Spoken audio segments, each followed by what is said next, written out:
ఆడ జన్మలో ఉన్న అద్దాన్ని వెతికాను, అమ్మానే పిలుపుకై అల్లాడిపోయాను.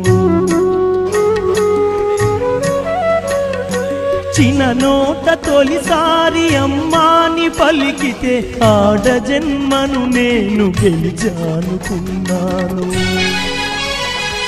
పురిటి నొప్పుల బాధ ఈశ్వరా, తల్లి పార్వతిని అడగరా శంకరా. పురిటి నొప్పుల బాధ ఈశ్వరా, తల్లి పార్వతిని అడగరా శంకరా.